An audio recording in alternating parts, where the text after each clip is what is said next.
Beauty and the Beast by Jeanne-Marie LePrince de Beaumont. There was once a very rich merchant who had 6 children, 3 sons and 3 daughters. Being a man of sense, he spared no cost for their education, but gave them all kinds of masters. His daughters were extremely handsome, especially the youngest.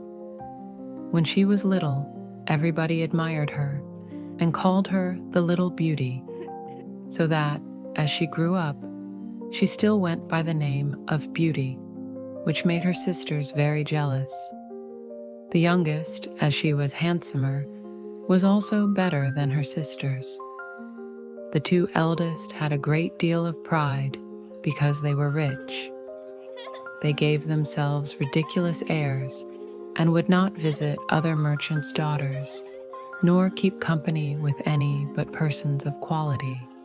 They went out every day to parties of pleasure, balls, plays, concerts, and so forth, and they laughed at their youngest sister because she spent the greatest part of her time in reading good books. As it was known that they were great fortunes, several eminent merchants made their addresses to them, but the 2 eldest said they would never marry unless they could meet with a duke or an earl at least. Beauty very civilly thanked them that courted her and told them she was too young yet to marry, but chose to stay with her father a few years longer. All at once, the merchant lost his whole fortune, excepting a small country house at a great distance from town, and told his children with tears in his eyes they must go there and work for their living. The 2 eldest answered that they would not leave the town, for they had several lovers who they were sure would be glad to have them, though they had no fortune. But the good ladies were mistaken, for their lovers slighted and forsook them in their poverty.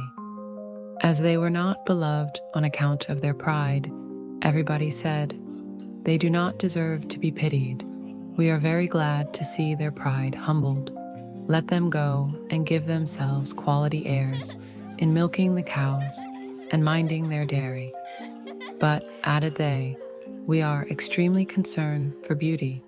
She was such a charming, sweet-tempered creature, spoke so kindly to poor people, and was of such an affable, obliging behavior. Nay, several gentlemen would have married her, though they knew she had not a penny. But she told them she could not think of leaving her poor father in his misfortunes, but was determined to go along with him into the country to comfort and attend him. Poor Beauty at first was sadly grieved at the loss of her fortune. But, said she to herself, were I to cry ever so much, that would not make things better. I must try to make myself happy without a fortune.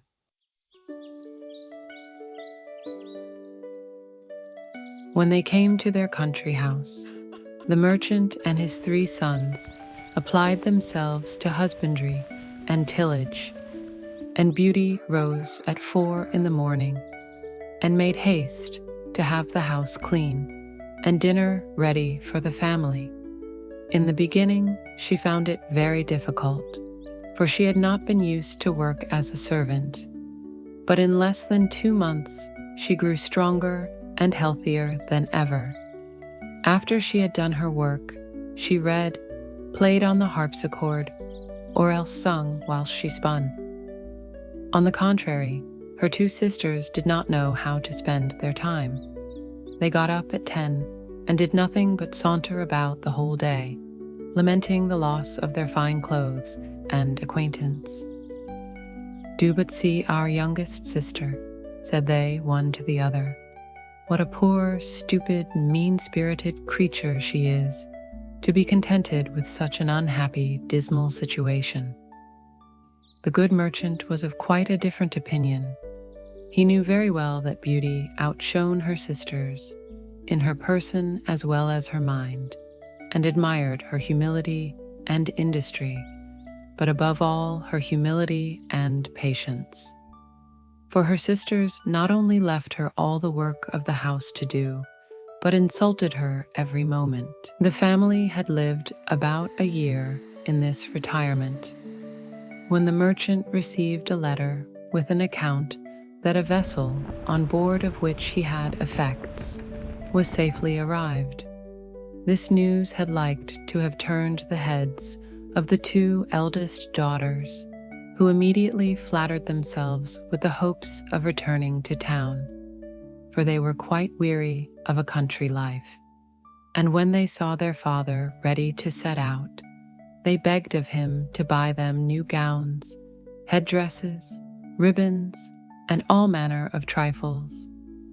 But Beauty asked for nothing, for she thought to herself that all the money her father was going to receive would scarce be sufficient to purchase everything her sisters wanted. "What will you have, Beauty?" said her father. "Since you have the goodness to think of me," answered she, "be so kind to bring me a rose, for as none grows hereabouts, they are a kind of rarity." Not that Beauty cared for a rose, but she asked for something, lest she should seem by her example to condemn her sister's conduct, who would have said she did it only to look particular.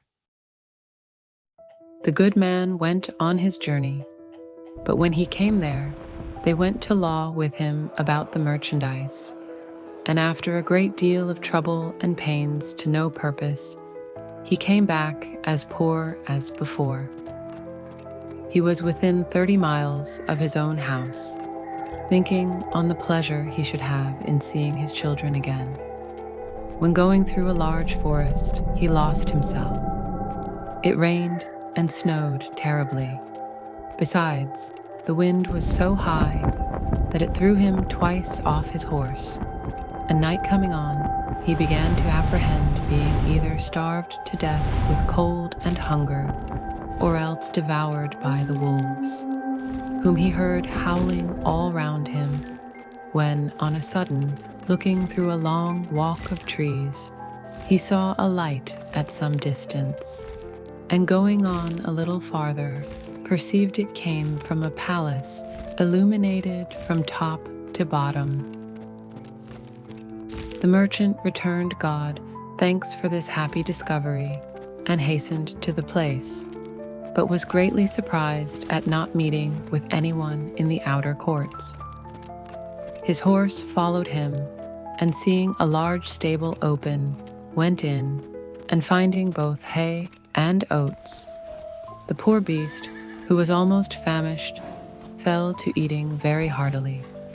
The merchant tied him up to the manger, and walking towards the house, where he saw no one, but entering into a large hall, he found a good fire, and a table plentifully set out with but one cover laid. As he was wet quite through with the rain and snow, he drew near the fire to dry himself. "I hope," said he, "the master of the house, or his servants, will excuse the liberty I take. I suppose it will not be long before some of them appear." He waited a considerable time until it struck 11, and still nobody came. At last he was so hungry that he could stay no longer, but took a chicken and ate it in 2 mouthfuls, trembling all the while. After this he drank a few glasses of wine, and growing more courageous, he went out of the hall and crossed through several grand apartments with magnificent furniture, until he came into a chamber which had an exceeding good bed in it. And as he was very much fatigued, and it was past midnight, he concluded it was best to shut the door and go to bed. It was 10 the next morning before the merchant waked, and as he was going to rise, he was astonished to see a good suit of clothes in the room of his own, which were quite spoiled. "Certainly," said he, "this palace belongs to some kind fairy who has seen and pitied my distress." He looked through a window, but instead of snow, saw the most delightful arbors, interwoven with the beautifulest flowers that were ever beheld. He then returned to the great hall, where he had supped the night before, and found some chocolate ready-made on a little table. "Thank you, good Madam Fairy," said he aloud, "for being so careful as to provide me a breakfast. I am extremely obliged to you for all your favors." The good man drank his chocolate and then went to look for his horse. But passing through an arbor of roses, he remembered Beauty's request to him and gathered a branch on which were several.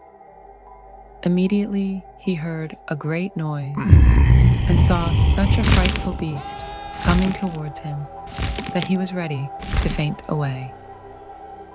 "You are very ungrateful," said the beast to him in a terrible voice. "I have saved your life by receiving you into my castle, and in return you steal my roses, which I value beyond anything in the universe. But you shall die for it.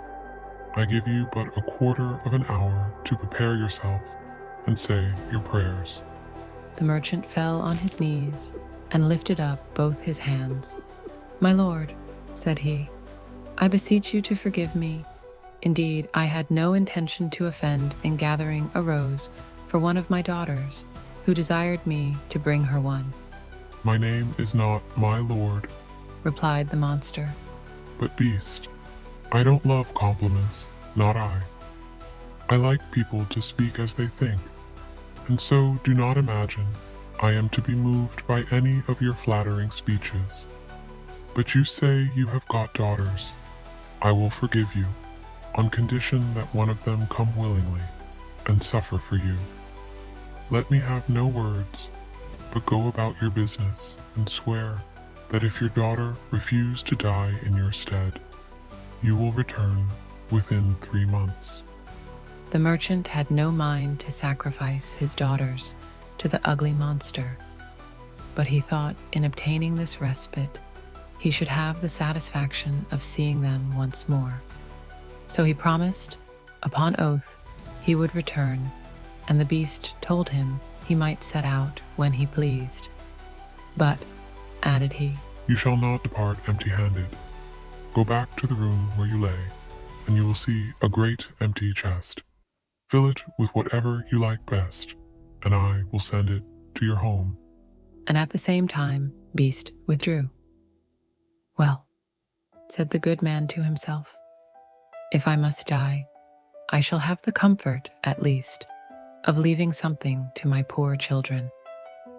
He returned to the bedchamber, and finding a great quantity of broad pieces of gold, he filled the great chest the beast had mentioned, locked it, and afterwards took his horse out of the stable, leaving the palace with as much grief as he had entered it with joy. The horse, of his own accord, took one of the roads of the forest, and in a few hours the good man was at home. His children came round him, but instead of receiving their embraces with pleasure, he looked on them, and holding up the branch he had in his hands, he burst into tears. "Here, Beauty," said he, "take these roses, but little do you think how dear they are like to cost your unhappy father," and then related his fatal adventure.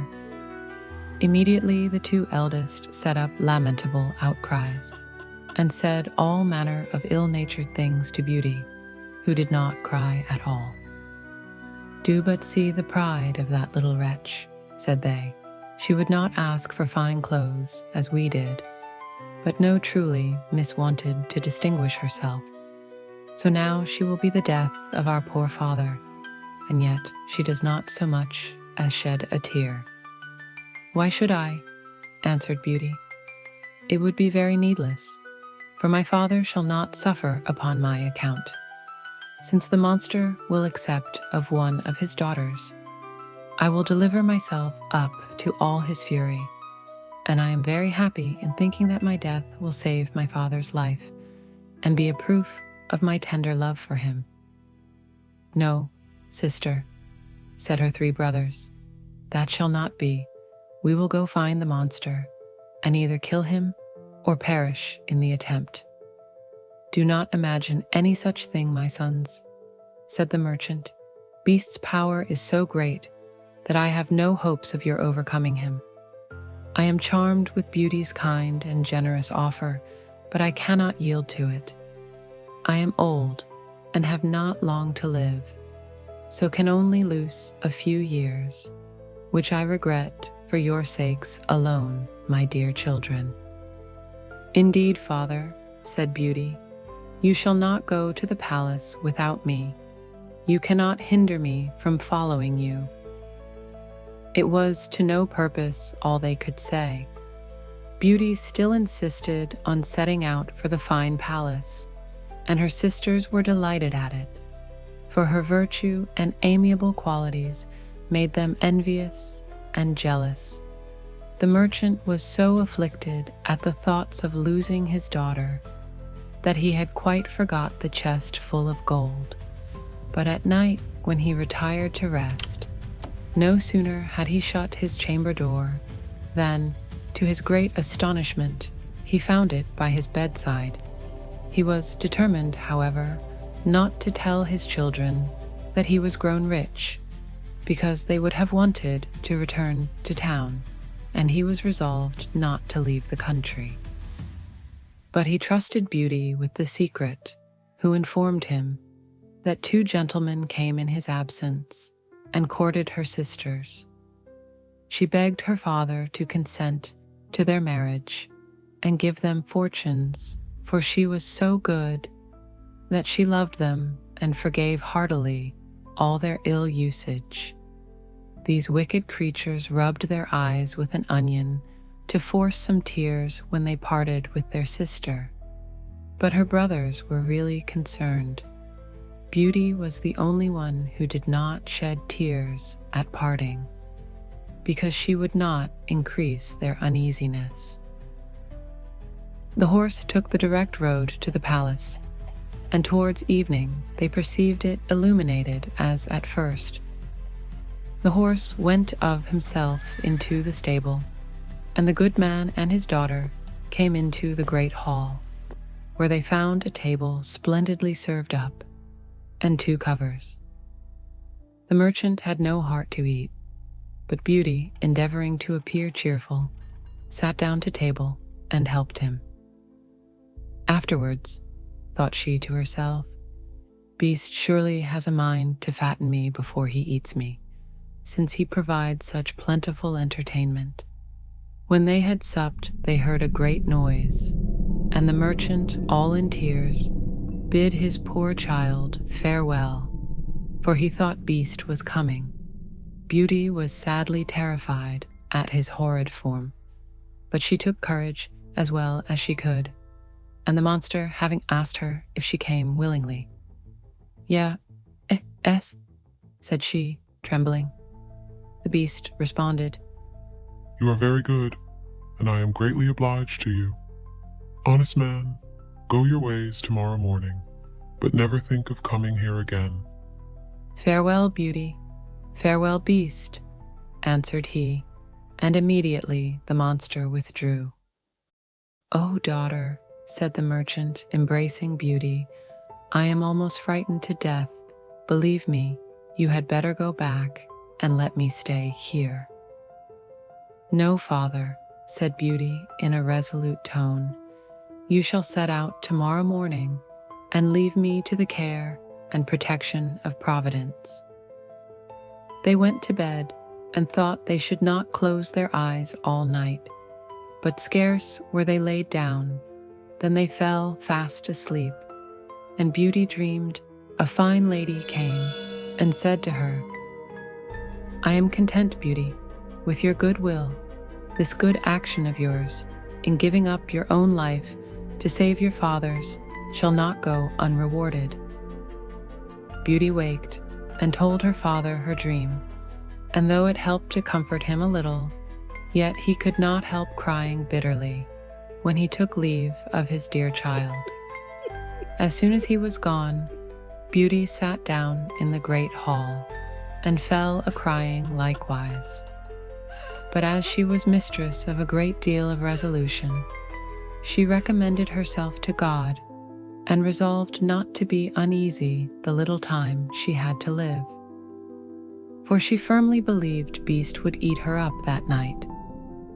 However, she thought she might as well walk about until then and view this fine castle, which she could not help admiring.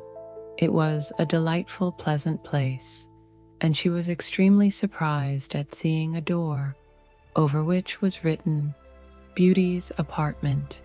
She opened it hastily, and was quite dazzled with the magnificence that reigned throughout. But what chiefly took up her attention was a large library, a harpsichord, and several music books. "Well," said she to herself, "I see they will not let my time hang heavy upon my hands for want of amusement." Then she reflected, "Were I but to stay here a day, there would not have been all these preparations." This consideration inspired her with fresh courage, and opening the library, she took a book and read these words in letters of gold: "Welcome, Beauty, banish fear, you are queen and mistress here. Speak your wishes, speak your will, swift obedience meets them still." "Alas," said she, with a sigh, "there is nothing I desire so much as to see my poor father and know what he is doing." She had no sooner said this when, casting her eyes on a great looking-glass, to her great amazement, she saw her own home, where her father arrived with a very dejected countenance. Her sisters went to meet him, and notwithstanding their endeavors to appear sorrowful, their joy, felt for having got rid of their sister, was visible in every feature. A moment after, everything disappeared, and Beauty's apprehensions at this proof of Beast's complaisance. At noon she found dinner ready, and while at table, was entertained with an excellent concert of music, though without seeing anybody. But at night, as she was going to sit down to supper, she heard the noise Beast made, and could not help being sadly terrified. "Beauty," said the monster, "will you give me leave to see you sup?" "That is as you please," answered Beauty, trembling. "No, Replied the Beast. you alone are mistress here. You need only bid me gone if my presence is troublesome, and I will immediately withdraw. But tell me, do not you think me very ugly?"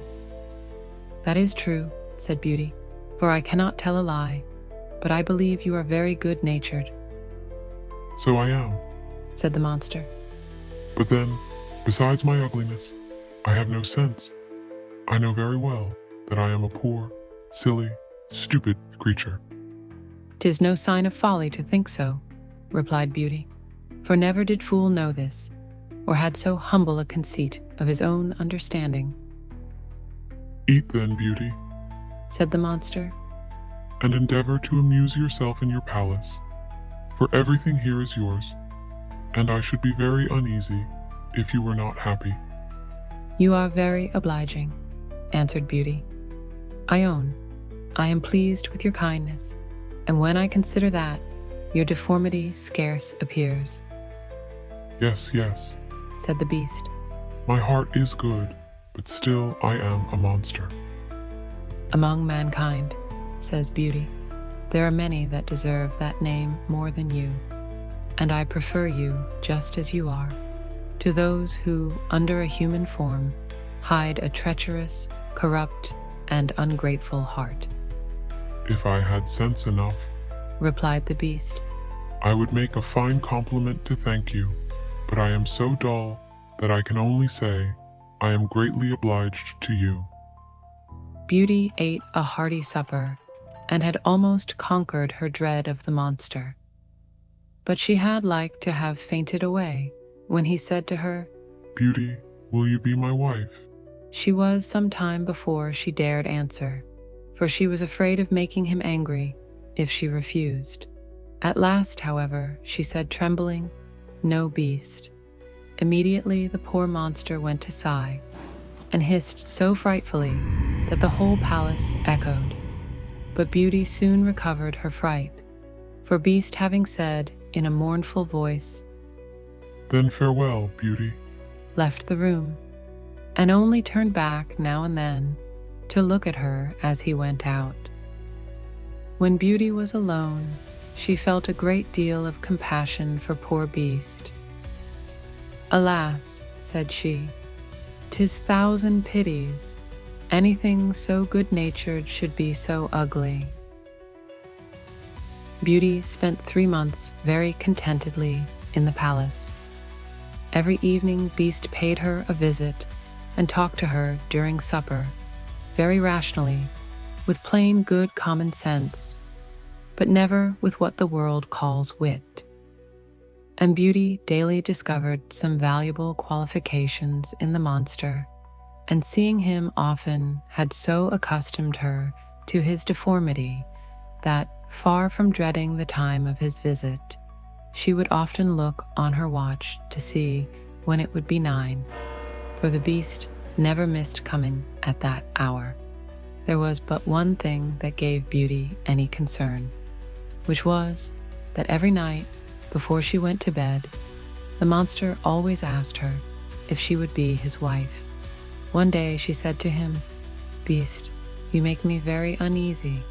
I wish I could consent to marry you, but I am too sincere to make you believe that will ever happen. I shall always esteem you as a friend. Endeavor to be satisfied with this." "I must," said the Beast. "for alas, I know too well my own misfortune. But then I love you with the tenderest affection. However, I ought to think myself happy that you will stay here. Promise me never to leave me." Beauty blushed at these words. She had seen in her glass that her father had pined himself sick for the loss of her, and she longed to see him again. "I could," answered she, "indeed, promise never to leave you entirely, but I have so great a desire to see my father that I shall fret to death if you refuse me that satisfaction." "I had rather die myself," said the monster. "than give you the least uneasiness. I will send you to your father. You shall remain with him, and poor Beast will die with grief." "No," said Beauty, weeping. "I love you too well to be the cause of your death. I give you my promise to return in a week.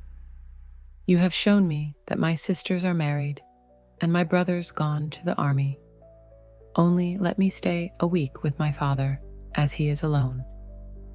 "You shall be there tomorrow morning," said the Beast, "but remember your promise. You need only lay your ring on a table before you go to bed, when you have a mind to come back. Farewell, Beauty." Beast sighed, as usual, bidding her good night, and Beauty went to bed very sad at seeing him so afflicted. When she waked the next morning, she found herself at her father's, and having rung a little bell that was by her bedside, she saw the maid come, who, the moment she saw her, gave a loud shriek, at which the good man ran upstairs and thought he should have died with joy to see his dear daughter again. He held her fast, locked in his arms, above a quarter of an hour. As soon as the first transports were over, Beauty began to think of rising, and was afraid she had no clothes to put on. But the maid told her that she had just found, in the next room, a large trunk full of gowns, covered with gold and diamonds. Beauty thanked good Beast for his kind care, and taking one of the plainest of them, she intended to make a present of the others to her sisters. She scarce had said so when the trunk disappeared. Her father told her that Beast insisted on her keeping them herself, and immediately both gowns and trunk came back again. Beauty dressed herself, and in the meantime they sent to her sisters, who hastened thither with their husbands. They were both of them very unhappy. The eldest had married a gentleman, extremely handsome indeed, but so fond of his own person that he was full of nothing but his own dear self, and neglected his wife. The second had married a man of wit, but he only made use of it to plague and torment everybody, and his wife most of all. Beauty's sisters sickened with envy when they saw her dressed like a princess and more beautiful than ever, nor could all her obliging, affectionate behavior stifle their jealousy, which was ready to burst when she told them how happy she was. They went down into the garden to vent it in tears, and said one to the other, "In what way is this little creature better than us, that she should be so much happier?" "Sister," said the oldest, "a thought just strikes my mind. Let us endeavor to detain her above a week, and perhaps the silly monster will be so enraged at her for breaking her word that he will devour her." "Right, sister," answered the other. "Therefore, we must show her as much kindness as possible." After they had taken this resolution, they went up and behaved so affectionately to their sister that poor Beauty wept for joy. When the week was expired, they cried and tore their hair and seemed so sorry to part with her that she promised to stay a week longer. In the meantime, Beauty could not help reflecting on herself for the uneasiness she was likely to cause poor Beast, whom she sincerely loved and really longed to see again. The 10th night she spent at her father's, she dreamed she was in the palace garden, and that she saw Beast extended on the grass plat, who seemed just expiring, and, in a dying voice, reproached her with her ingratitude. Beauty started out of her sleep, and bursting into tears, "Am I not very wicked," said she, "to act so unkindly to Beast, that has studied so much, to please me in everything? Is it his fault if he is so ugly, and has so little sense? He is kind and good, and that is sufficient. Why did I refuse to marry him? I should be happier with the monster than my sisters are with their husbands. It is neither wit nor a fine person in a husband that makes a woman happy, but virtue, sweetness of temper, and complacence. And Beast has all these valuable qualifications. It is true, I do not feel the tenderness of affection for him, but I find I have the highest gratitude, esteem, and friendship. I will not make him miserable. Were I to be so ungrateful, I should never forgive myself." Beauty, having said this, rose, put her ring on the table, and then lay down again. Scarce was she in bed before she fell asleep, and when she waked the next morning, she was overjoyed to find herself in the Beast's palace. She put on one of her richest suits to please him, and waited for evening with the utmost impatience. At last, the wished-for hour came. The clock struck 9, yet no Beast appeared. Beauty then feared she had been the cause of his death. She ran crying and wringing her hands all about the palace, like one in despair. After having sought for him everywhere, she recollected her dream and flew to the canal in the garden, where she dreamed she saw him. There, she found poor Beast stretched out, quite senseless, and, as she imagined, dead. She threw herself upon him without any dread, and finding his heart beat still, she fetched some water from the canal and poured it on his head. Beast opened his eyes and said to Beauty, "You forgot your promise, and I was so afflicted for having lost you that I resolved to starve myself. But since I have the happiness of seeing you once more, I die satisfied." "No, dear Beast," said Beauty, "you must not die. Live to be my husband. From this moment I give you my hand, and swear to be none but yours.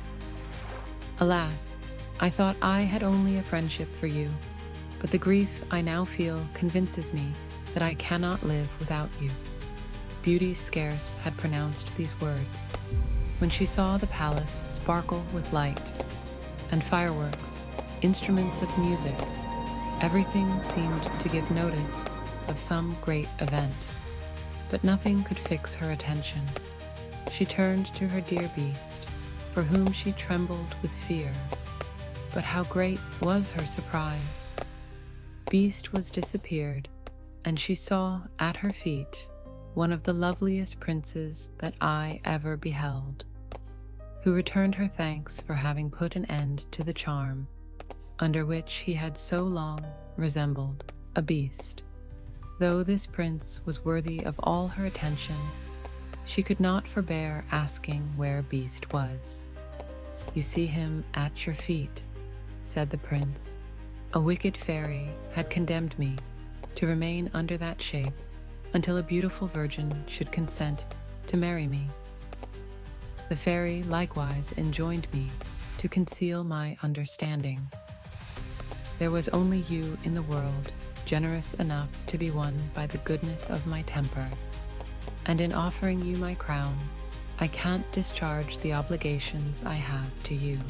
Beauty, agreeably surprised, gave the charming prince her hand to rise.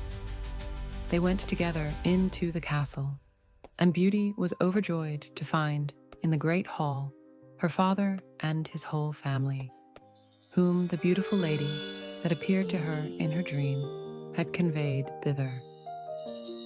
"Beauty," said this lady, "come and receive the reward of your judicious choice. You have preferred virtue before either wit or beauty, and deserve to find a person in whom all these qualifications are united. You are going to be a great queen. I hope the throne will not lessen your virtue or make you forget yourself. As to you, ladies," said the fairy to Beauty's two sisters, "I know your hearts and all the malice they contain. Become two statues, but under this transformation still retain your reason. You shall stand before your sister's palace gate, and be it your punishment to behold her happiness. And it will not be in your power to return to your former state until you own your faults. But I am very much afraid that you will always remain statues. Pride, anger, gluttony, and idleness are sometimes conquered, but the conversion of a malicious and envious mind is a kind of miracle." Immediately the fairy gave a stroke with her wand, and in a moment all that were in the hall were transported into the prince's dominions. His subjects received him with joy. He married Beauty and lived with her many years, and their happiness, as it was founded on virtue, was complete.